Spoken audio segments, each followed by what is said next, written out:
खाना जो परोसा जाता था उसमें मिट्टी वाला चुकल पानी पीने वाला धो करके ही लोहिया जी दोबारा उसमें रखते थे। मतलब वो जूठा जो रहता था उसको उसमें लोहिया जी खुद पीते थे? हाँ, खुद पीते थे और लोग भी पीता था।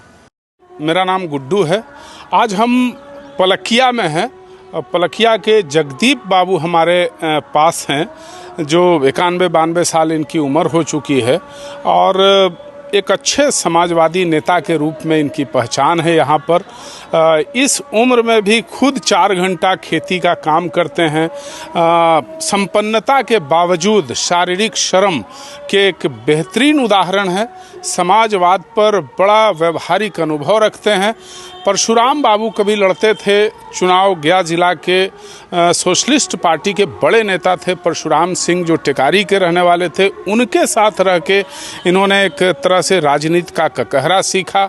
अब यहाँ तक पहुँच गए। आज की राजनीति, तब की राजनीति, तमाम चीज़ों पर हम चर्चा करेंगे।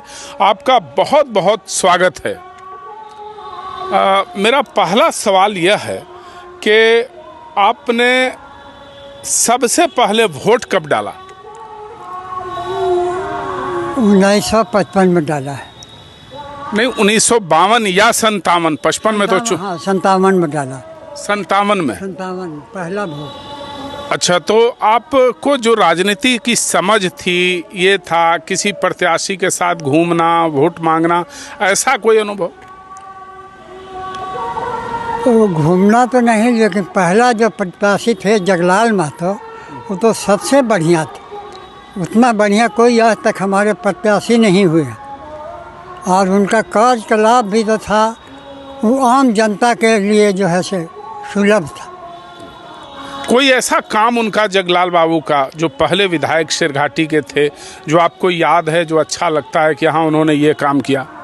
और पलकिया का रोड जो है शेरघाटी पलकिया के जगलाल बाबू ही बनाए, और जो पुल ढोढ़ा में बनाए थे जो अभी बह गया है वो भी जगलाले बाबू बनाए थे। पलकिया की शेरघाटी की राजनीति में क्या भूमिका थी? कौन लोग थे जिनकी वजह से पलकिया शुरू से ही आगे रहा? क्या था?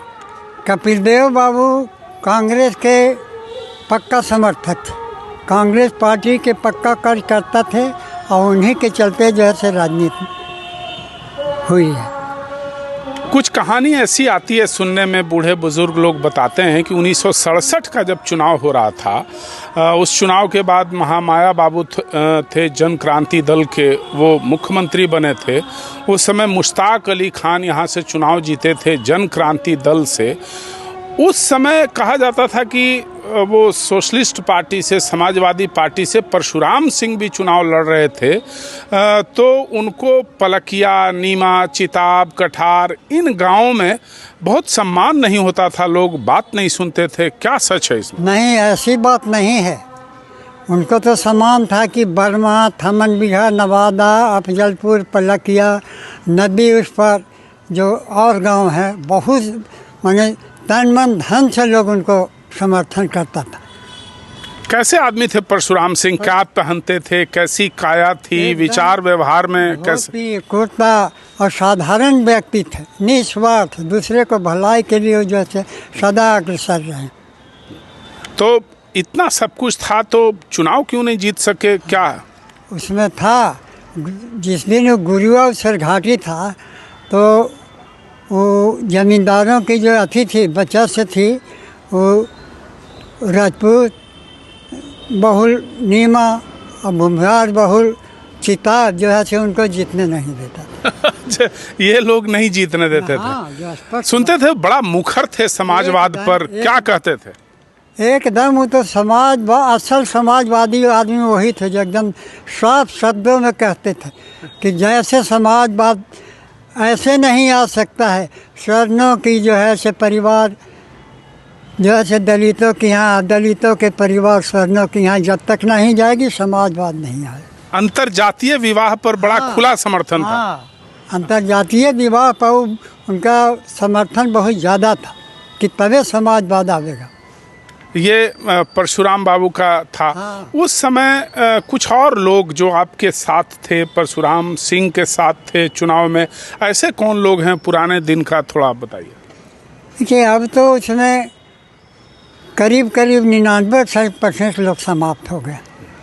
अब जो बच रहे हैं उनको तो पूरा हम नहीं कर सकते हैं, लेकिन बच नहीं रहे।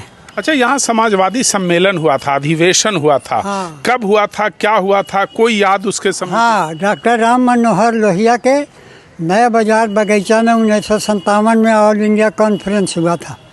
अच्छा। हम भी उसमें थे। खाना जो परोसा जाता था उसमें मट्टी वाला चुकल पानी पीने वाला धो करके ही लोहिया जी दोबारा उसमें रखते थे। मतलब वो जूठा जो रहता था उसको उसमें लोहिया जी खुद पीते थे? हाँ, खुद पीते थे और लोग भी पीता था। ये जो आप बात कह रहे हैं, ये इस तरह की बात है कि कम संसाधनों में कैसे चुनाव लड़ा जाए, कैसे पॉलिटिकल पार्टी चलाई जाए।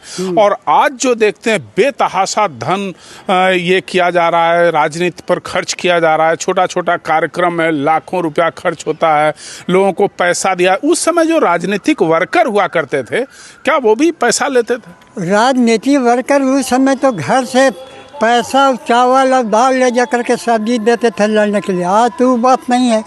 आज तो जो है से कितना करोड़ एक के खर्च करके तब ये इलेक्शन लड़ता है। आज वो बात नहीं है। आज वैसा नहीं दिखता। नहीं, कार्यकर्ता उस दिन अपने घर से सब देता था, शरीर से मुस्तैद रहता था। अच्छा, ये इस तरह का राजनीतिक परिवेश था। उस समय कामदेव बाबू भी चुनाव लड़ रहे थे। कामदेव सिंह हटिया मोहल्ला के, इनके बारे में कोई याद अगर आपको है? हाँ, कामदेव बाबू तो बहुत लोकप्रिय नेता थे और जनता के अपने पैसा से भी, पॉकेट से भी कुछ खर्च करके, बीमार हो, पढ़ाई में हो, वो खर्च कर देते थे। आज जो नेता आपको दिखते हैं चुनाव लड़ने वाले, अलग अलग दलों के, कोई इंडिविजुअल, किसी व्यक्तिगत नहीं, उनसे अगर आप तुलना करें पुराने नेताओं का, तो क्या फर्क पाते हैं?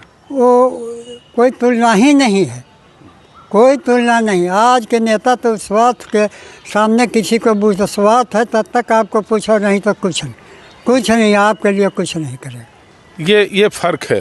अच्छा, अब शेरघाटी में बड़ा असमंजस का माहौल है। राजद, जदयू, भाजपा, कांग्रेस, किसी भी प्रत्याशी की कोई घोषणा नहीं हुई है। नामांकन की प्रक्रिया शुरू हो गई है, 2 दिन गुजर गया है, असमंजस है। इस बार का चुनाव में क्या देखते हैं आप शेरघाटी में? अब इस बार के तो चुनाव में तो पता नहीं चलता है। अभी तक प्रत्याशी के नाम घोषित नहीं किया गया है। कौन आते हैं, कौन नहीं आते हैं, उसका कहा नहीं जा सकता। अच्छा, शेरघाटी जब कंस्टिट्यूएंसी बनी तब से आज तक 15 साल हो गए। 2010 में बनी थी दोबारा, पहले तो थी ही, दोबारा बनी। उस 15 सालों में 10 साल विनोद यादव रहे, जदयू के प्रतिनिधि के रूप में, जदयू के विधायक रहे, मंत्री भी बने। बाद का 5 साल मंजू अग्रवाल के जिम्मे रहा और ये 15 साल गुजर गया। इस 15 साल को आप कैसे देखते हैं विकास के परिप्रेक्ष्य में? 10 साल जो विनोद जी का कार्यकाल हुआ वो स्वर्ण काल था। अब वह तो समझ में बात ना थी। विधायक के तो जानते नहीं करता है कि विधायक है, सब तो विनोदे जी के जानते हैं कि विधायक है। ये स्थिति है। हाँ। विकास को लेकर के। हाँ। अच्छा, शेरघाटी में एक बढ़िया मुद्दा, अगर एक काम आप चाहिए कि जो भी विधायक बने उसको पहला काम और एक महत्वपूर्ण काम क्या करना चाहिए? सबसे पहले तो है कि यातायात में जो शेरघाटी मार्केट में जो है वो चलने की जगह न है, बस अभी टोटो स्टैंड चाहिए। और जो है से साफ सफाई जो है वो चाहिए। स्वास्थ्य व्यवस्था कैसी है शेरघाटी की? स्वास्थ्य व्यवस्था कोई खास नहीं, कुछ नहीं।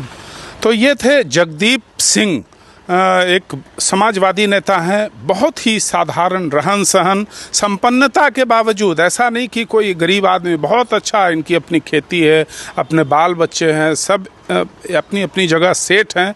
ये खेती शौक से करते हैं और बाजाब्ता खेत में उतरकर अब खुद से शारीरिक श्रम करते हैं और तमाम लोगों के लिए आदर्श हैं, हम लोगों के लिए। आज राजनीतिक चर्चा यहीं तक। धन्यवाद।